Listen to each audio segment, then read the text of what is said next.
PopCultureZone.com is your go-to online comic shop focusing on hot new comics and incentive variants, CGC graded keys, and tons of other pop culture inventory, including toys, statues, and other collectibles, all available at competitive prices. Don't miss out on taking advantage of their spend $25 for bargain deals option.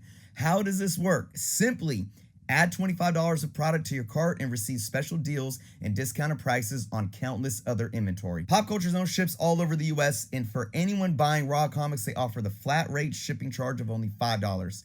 Taxes are also excluded from all purchases, excluding New Jersey residents. Make sure to check out their website link below and also the link to their eBay store, where they have held a 100% positive feedback score from thousands of reviews, so be sure to follow them there as well. And also, if you are in need of top tier pressing at extremely affordable prices, make sure you check out their link for pressing services. How do we get our data for values? I've done videos about this. I talk about this in any like top 10 books to invest in or whatever videos that I do. I try to give you guys knowledge in a platform for you to take notes on how to gauge value, how to research the data, and find, crunch that data to have the most appropriate fair market values calculated that you can have. So we're going to get into it. We're going to read Justin's comment and question here. Justin says, sites like Cover Price and GPA provide updated sales data on comic books, right? They do. Okay, so on Whatnot, for example, sellers don't always list what books are being sold. So, for example, item number 1, auction number 1, comic book, generic comic lot number 25, right? He goes on to state, with no indicator of what books are sold on the receipt for sales like this, how can we truly rely on the sales data from sites like Cover Price and GPA? Same concept could also apply to comics sold at garage sales, flea markets. Should we look at the recorded sales data on these sites as merely a sample of what the overall market is doing for a particular book? The short answer is yes, and we're going to break that down. He goes on to say this: I believe there are too many variables at play to say the sales data on these sites are 100% accurate. You are right in the questions that you are pondering here and that you propose, Justin. Basically, first and foremost, we have to understand that any database like Cover Price or Go Collect or even GPA for graded books, because they only do graded books, only pulls from a sample size because they only pull from certain sources. For example, Cover Price pulls from eBay Sold. They pull from My Comic Shop. I'm pretty sure they pull from Heritage and another auction site. And I know that GPA pulls from Heritage. I do believe they probably pull most. I think most of GPA stuff comes from auction sites. I do believe they pull from eBay as well. Don't quote me on that. I'm not 100% sure. The first thing to remember is that these databases are not crunching data from the entire market. So yes, you have to know that when you go into gauging your values. You have to.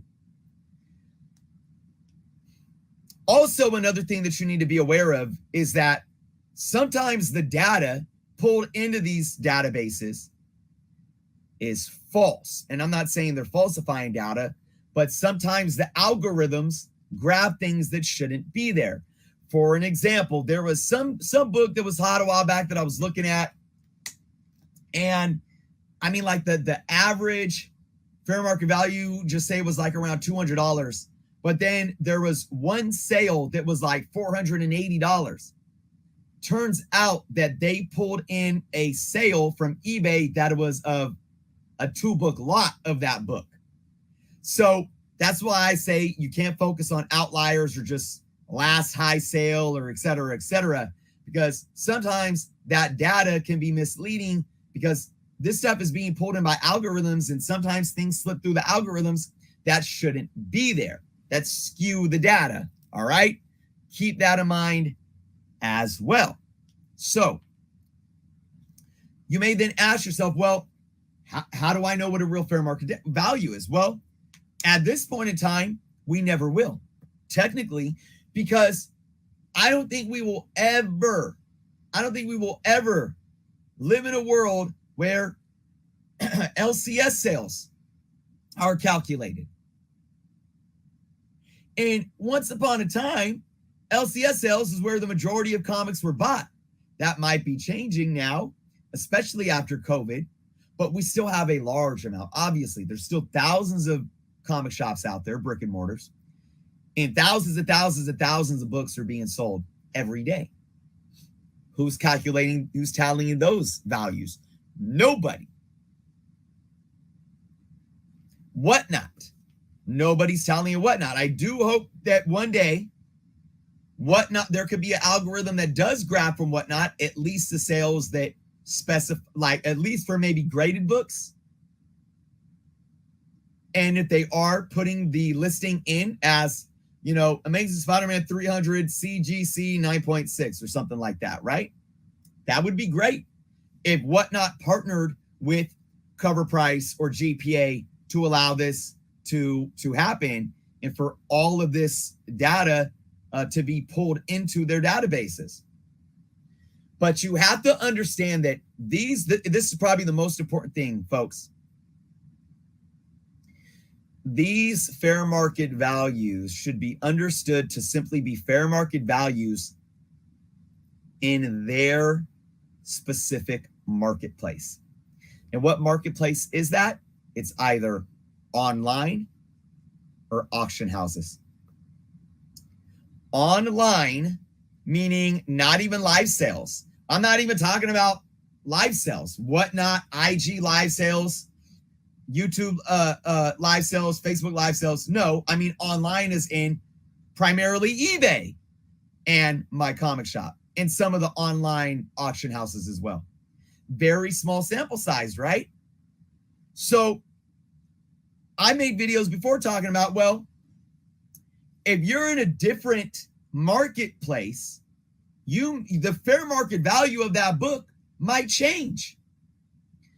If you go and buy comic books from a garage sale, the fair market value may be different. Even if you're buying from an LCS, fair market value could be different. And I've talked about this before. Now, with big key books, it's a little different. This is more for your run-of-the-mill, run fillers, value books. Sometimes you're willing to pay more on eBay because you don't have to leave your house. You don't got to get off your couch. You don't got to spend gas money driving to the LCS. That's why standard back issues at an LCS more often than not need to have competitive prices. I'm not even going to call them fair market values because fair market value can change from day to day. It fluctuates. It's a rolling average. It's an estimate, and it depends on the marketplace. So you may be willing to pay $6 plus $5 shipping for some random, Thor book from the early 80s that isn't a key.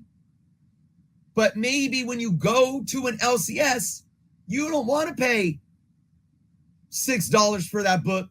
You took the time to drive, to spend gas money, to get dressed up, to shower, go drive 20 minutes to the shop. You want to pay $4 for that book. And that might be the competitive price that the LCS needs to charge to incentivize you getting up, getting your bummy butt dressed, get some shoes on and a clean shirt on, hop in your car and drive down to that shop. So there's a difference here between fair market value and competitive pricing. Make sense? Oh, yeah. See, there's a comic collector geek shows, and just sometimes there are issues. I will say this, though, too. Sometimes you can actually find better deals on big keys online in an auction on eBay or even in a live claim sale. So sometimes big keys are priced at a premium at the local LCS. So that's why, guys, fair market value is never an exact science. It fluctuates from day to day, week to week, venue to venue, marketplace to marketplace. That's why you always have to be patient. You have to do your due diligence, and you got to know what you are expecting from a sale of that book and the money that you're going to be putting down for that book. And like I always say, no matter the marketplace, the venue, whatever, don't ever hesitate to negotiate, right? Let's see. I think Pocan Joe comic review might have something interesting to say here. An auction can't be a point of data. It's not setting a market value because it's a matter of personal competition. You can't data point a person's emotions, at least no economic model. Okay, let's break this down. Is it Pocan Joe? I really like what you have to say here. I'm going to kind of play a little bit of devil's advocate, though. At heart, I'm agreeing with what you're saying, and I talk about this a lot, but I'm going to break this down. I'll play a little devil's advocate. Auctions absolutely can set the market value because they do.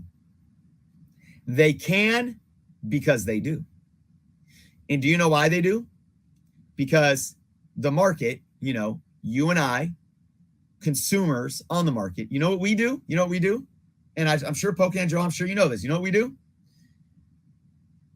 We see a TV show or we see a trailer, somebody shows up, or we get a trailer or we get a casting and announcement, right? And we go ham. We go crazy. A couple people get into an auction and get into a bidding war with what are you saying here? Emotion. It's a matter of personal competition and that emotion, right? And what does that emotion do? Well, it drives this book 3 times the value of what it sold for the day before. But what do the other hundreds of consumers do? Well, they look at that auction and what it sold for. And you know what they tell themselves? Well, shoot, I better get my hands on one and I better be willing to pay that much too. And then what does it do? It sets the market because now you have everyone listing their books, putting them at buy it nows. They're looking at that FOMO'd out auction sale. And now they're pricing, say the book was selling for $120 the day before, and now it's selling for $350. Well, now all these flippers or sellers or dealers are saying, oh, I got 5 of these. I'm going to post them up on eBay. It's gotten hot. I'm going to set them for $340. Buy it now. And people are paying it. And then what does it do? It sets a new fair market value. So auctions can and do set market value, but like you say here, at least no economic model. And yes, that's how it should be. And that's what I keep trying to tell people. We aren't allowing supply to catch up with demand. We don't allow the fair market value to organically meet that economic model of supply and demand. And that's why essentially Pocan Joe is right in his assessment to say that we as the market, we as consumers should not be allowing a simple auction to dictate what we are willing to pay. They could be guidelines.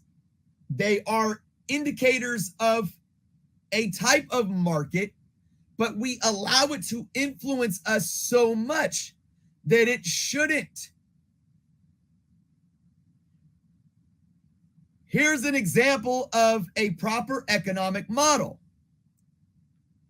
This book that was selling for $120. I mean, look, even buy it nows can.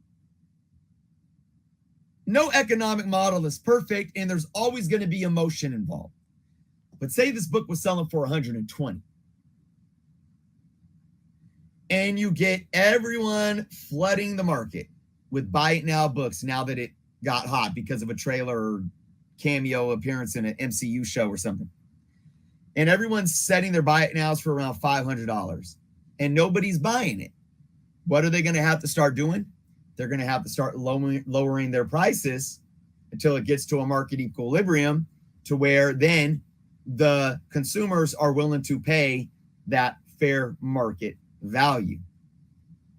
But Pocan Joe, great comment there